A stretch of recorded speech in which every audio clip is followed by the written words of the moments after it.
নতুন একটা ব্লগে সকলকে স্বাগতম। গাইজ আমরা এখন আমি এখন হাওড়া স্টেশন রয়েছি। অয়নজিন এখনও আসেনি, তো আমরা এখন কামরূপ এক্সপ্রেস করে নিউ জলপাইগুড়ি যাচ্ছি, এনজিপি যাচ্ছি। তো অয়নজিনের জন্য অপেক্ষা করছি। আমাদের ট্রেন 9 নম্বর থেকে ছাড়বে, 6:30টায় রয়েছে ট্রেন। এখন 5:30 বাজে, প্রায় 5:30 প্রায় বাজে, 5:20-25 হবে। তো অয়নজিনা এখনও আসেনি, অয়নজিনার জন্য অপেক্ষা করছি। তো চলো আজকে ফুল ট্রেন জার্নির ব্লগ হবে। তো দেখি অয়নজিনা কখন আসে, দেখতে হবে।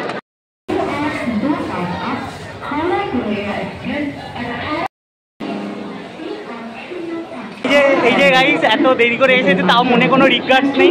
আমি আর আশিসদা অনেকক্ষণ আগে চলে এসেছি। তো আমাদের ট্রেন দিয়ে দিয়েছে, চলো এবার ট্রেনে ওঠা যাক। করতে পারলে তো আমরা কামরূপ এক্সপ্রেসে উঠে পড়েছি। আমাদের ট্রেন এখনও ছাড়েনি। আমাদের এখনও সিট ঠিকঠাক করে হয়নি। সিট অ্যারেঞ্জমেন্ট করে পারফেক্টভাবে বসে ট্রেন ছাড়লে আবার দেখা হচ্ছে। তো এখানে বসে এখন একটু আড্ডা মারছি। এই আশিস দাও রয়েছে, এই আশিস দাও ব্লগার। ওর চ্যানেলের নাম হচ্ছে ভবঘুরে, পারলে ওর চ্যানেলটাও সাবস্ক্রাইব করে দেবে। 6:30টায় আমাদের ট্রেন ছেড়ে দিয়েছে হাওড়া থেকে।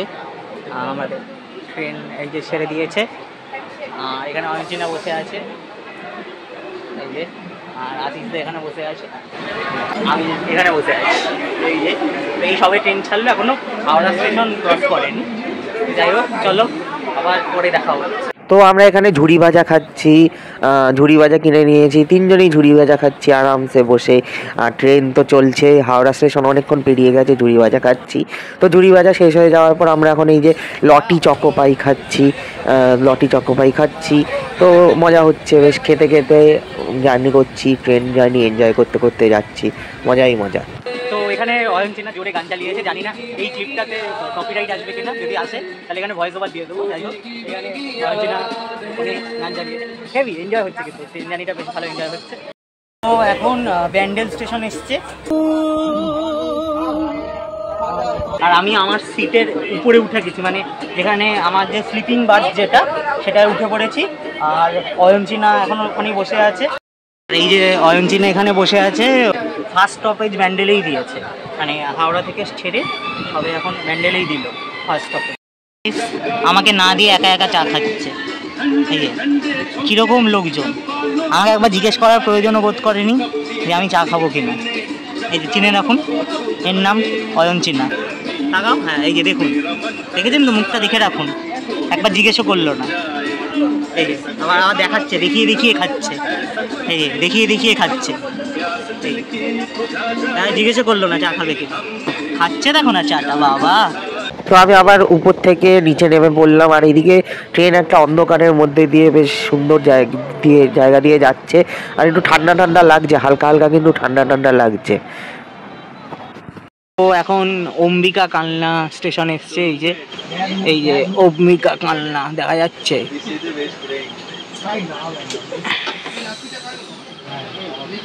অম্বিকা কালনায় দাঁড়িয়েছে ট্রেন।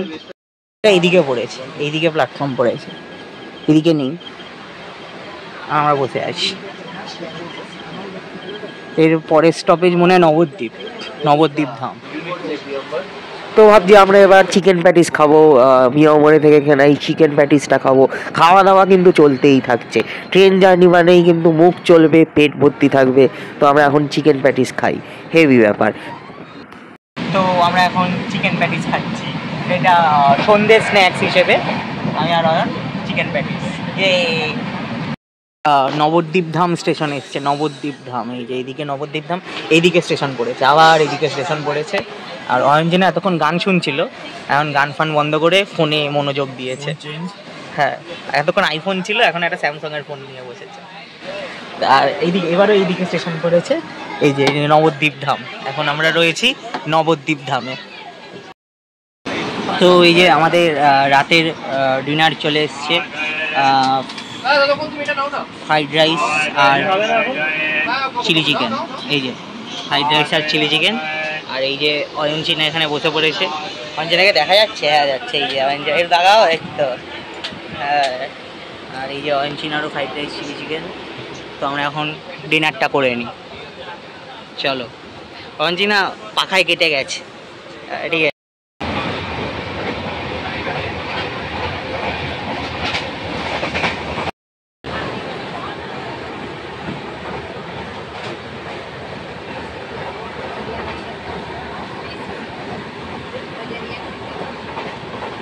খাওয়া দাওয়া হয়ে যাওয়ার পরে আমরা এখন শোয়ার তোড়জোড় করছি। এই যে আমি মিডিল বার্থে শুয়ে পড়েছি, আর অয়ঞ্চিনা উপরের বার্থে ওখানটাতে শুয়ে পড়েছি। আমি অয়ঞ্চিনা ঠিক এইখানটাতে রয়েছি, মানে অয়ঞ্চিনার এই আপারটায়, মানে অয়নের এই আপারটায় উপরে আপারটায়, আর আমার এই নিচে মিডিলটায়। তো এখানে আমি শুয়ে পড়েছি, আরামসে এখান দিয়ে হাওয়া আসছে এই জানলাটা দিয়ে, হ্যাঁ আরামসে থাকবো, এক ক্লাস ব্যাপার থাকবে। তো চলো এখন ঘুমিয়ে পড়ি। এখন এই খাগড়াঘাট রোড জংশন স্টেশনে ট্রেন এসে থামলো। রাত্রি এখন প্রায় 11টা সাড়ে 11টা বাজে। খাগড়াঘাট স্টেশনে এসে ট্রেন থামলো। তো রাত 2টোর সময় ট্রেন মালদাতে ঢুকলো, মালদা জংশনে ঢুকলো। তো আমি ভাবছিলাম যে এখানে কি আম পাওয়া যাবে, কচি আম যদি পাওয়া যায় আর কি। মালদা স্টেশনে ঢুকলো তো তাই আর কি বলছিলাম। তো যাই হোক, কিন্তু আম পেলাম না। আর এদিকে তো ট্রেনে লাইট ফাইট নেভিয়ে সবাই ঘুমাচ্ছে, কিরকম একটা ভুতুরে লাগছে ট্রেনটাকে। আর অয়ঞ্চিনা ওখানে নাক ডাকছে, রীতিমতো নাক ডাকছে শালা। আর আমার এদিকে ঘুম আসছে না। মালদা স্টেশনে ট্রেন দাঁড়ালো, আবার ট্রেন ছাড়ুক। তো ট্রেন ছাড়ার পর আমরা কিন্তু এখন প্রপার নর্থ বেঙ্গলে ঢুকে গেছি। আর বিশাল ঠান্ডা লাগছে, মানে কলকাতায় তো এখন অনেক 24-25 ডিগ্রি হয়ে গেছে, আর এখানে 17-18 ডিগ্রি, বিশাল ঠান্ডা লাগছে। আমি ভাবলাম ব্যাগ থেকে সোয়েটারটা বার করব, হালকা একটা হাত কাটা সোয়েটার পরতে হবে, কারণ নর্থ বেঙ্গল ঢোকার পরই কিন্তু ঠান্ডা লাগা শুরু করে দিয়েছে। আর এখানে কিষানগঞ্জ স্টেশন ক্রস করলো, তো এরপরেই আর একটা স্টেশন আলুবাড়ি রোড জংশন, তারপরেই কিন্তু এনজিপি আমাদের নামতে হবে। মানে কিষানগঞ্জ স্টেশনটা ক্রস করলে আমরা এনজিপিতে নেমে যাব। তো ফাইনালি চলে এলাম আমরা এনজিপিতে, নেমে পড়েছি ট্রেন থেকে। তো আমাদের এই যে কামরূপ এক্সপ্রেস এখানে দাঁড়িয়ে, আর আমরা এখন নিউ জলপাইগুড়ি স্টেশনে নেমে গেছি। তো এখান থেকে আমাদের হোটেলে যেতে হবে বা গাড়ি ধরতে হবে। তো চলো, ভোর 5:30 বাজে, বেশি কিছু বলতে পারছি না। সারা রাত আমার ঘুম হয়নি ট্রেনে, অয়নচিনারও ঘুম হয়নি ট্রেনে। তো এখানে এতটাই ঠান্ডা, মানে আমাকে সোয়েটার পরতে হলো, আর তার উপর ট্রেনে সারা রাত ঘুম হয়নি, বিভৎস ঘুম পাচ্ছে, জানি না আবার কখন ঘুমাতে পারবো। বিশাল ঠান্ডা, না এখন আমি সোয়েটার পরেছি। এই ব্লগটা এই পর্যন্তই থাকলো। কেমন লাগলো ট্রেন জার্নিটা জানিয়ে দিও, আর ভিডিওটা ভালো লাগলে চ্যানেলটা সাবস্ক্রাইব করে দিও। ভিডিওটা ভালো লাগলে চ্যানেলটা সাবস্ক্রাইব করে দেবেন।